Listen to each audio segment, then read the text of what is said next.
What on earth is a logarithm? Well, I'm going to go ahead and explain what logs even are, how to solve them on pencil and paper, and then how you can solve any log on a calculator. So here's the first example in this video. We need to solve log base 2 of 8. That's how you read it. The small number is called the base, so you say it's log base 2 of 8. So what even is a log? Well, a logarithm is basically the opposite of an exponent. So what a log is asking for, or the answer to the log, is an exponent. And it's asking what exponent do you need to put on the small number to get the big number. So in other words, if we were to use the letter x, for example, because we use that for numbers we don't know, basically what it's asking is if you had the number 2, our small number, what exponent do you need to put here to end up getting 8. And if you ever had a problem that said you need to convert from logarithmic to exponential form or something, that's basically all that that's saying. It's saying that you turn the log into this format where you have x as an exponent. So how do we solve this now? Well, this one has simple enough numbers that we can probably just do it in our head or like think about it logically. So if we're trying to figure out the exponent that we need to put on 2, an exponent is just how many times do you have to multiply. So we're going to keep multiplying by 2. So 2 times 2 is 4, times 2 is 8. So you have to multiply 2 3 times to get 8, which means that the exponent that needs to go here is 3. And that also means that the answer to our logarithm is 3.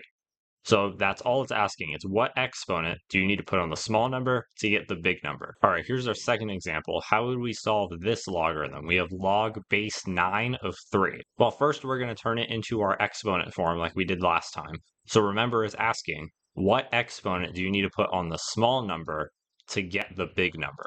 So we're taking our small number, which is 9, and we're putting some exponent on it to end up with the big number, which is 3. So we just need to figure out what this exponent is right here. But this one's a little bit harder to just do in our heads because, you multiply 9 once, you're already bigger than 3, and it's just going to keep getting bigger. So to figure this one out, we're going to have to do a little bit of algebra. So first of all, remember that whenever you just have a number by itself and there's no exponent, that's the same thing as an exponent of 1, because anything to the power of 1 is itself. And the reason that we're imagining an exponent here is because we can solve this just like a normal exponential equation where we have x trapped inside of an exponent. So if you don't already know how to solve equations where x is inside of an exponent, then I do have a video on that you can watch on the card on the screen right now.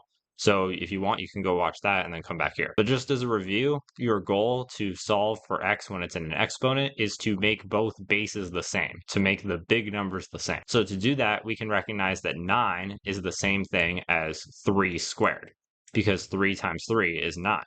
So we're going to change 9 into 3 squared. And then we have a math rule that if you have an exponent inside of an exponent, then you can multiply the exponents together. So we had 3 to the 2 to the x. The 2 and the x get multiplied together, and you can't multiply a number and a letter, so it's just going to stay as 2x. And now both sides have the same base. And when both sides have the same base, you can just ignore the bases and set the exponents equal to each other. So we know that 2x is equal to 1. So now we can just solve for x. So we have 2 and x being multiplied. So to get rid of the 2, we need to do the opposite of multiplication, which is division, and divide both sides by 2. So the 2's cancel, and I'm running out of room here, but on the left side, we just have x, and on the right side, we have 1 over 2, which means that our final answer to our logarithm is 1 over 2. And if you wanted to test that in your calculator to make sure you did it right, remember that it's what exponent do you need to put on 9 to get 3. So you would just take 9, put it to the power of 1/2, and you should end up getting 3. So we were able to solve that one too using algebra, but the numbers were still lined up so that the answer could be exactly 1/2. But sometimes you're going to get logs like this, where it's base 7 of 20, and that's not going to give you a nice even number. So in these scenarios, you can actually use your calculator to solve any logarithm. Now, if you have a scientific calculator, you may have noticed that it actually has a log button on it, and you might think that that's just the easy way to solve any logarithm. But unfortunately, the log button actually only solves logs with a base of 10. It assumes that the small number in your logarithm is 10.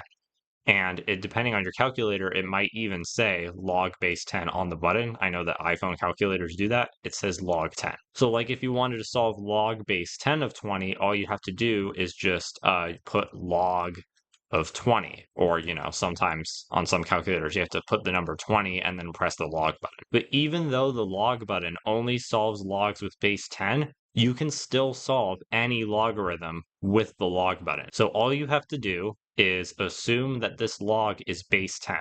So we have log base 10 of 20, so I'm just going to put the log of 20. But if your base is not 10, then what you have to do is take whatever you get and divide it by the log of the small number. So we have log of 20, and then we're dividing it by log of 7. And if you put this in your calculator, you should get about 1.54. So this would be your answer for log base 7 of 20. And if you wanted to check your work, you can just take 7 and put it to the power of 1.54, and it should give you an answer that's close to 20. It won't be exact because we're rounding, but it should be really close. So now you know what logarithms are, how you can solve them, and how you can put any log into a calculator. But as with a lot of things in math, you don't just solve them, you also graph them, and logarithms are no different. So if you want to learn how to graph logarithms, you can watch this video right here. And as always, if you have any questions about this video, go ahead and leave it in the comments, and I'll be sure to answer your question. Thanks for watching.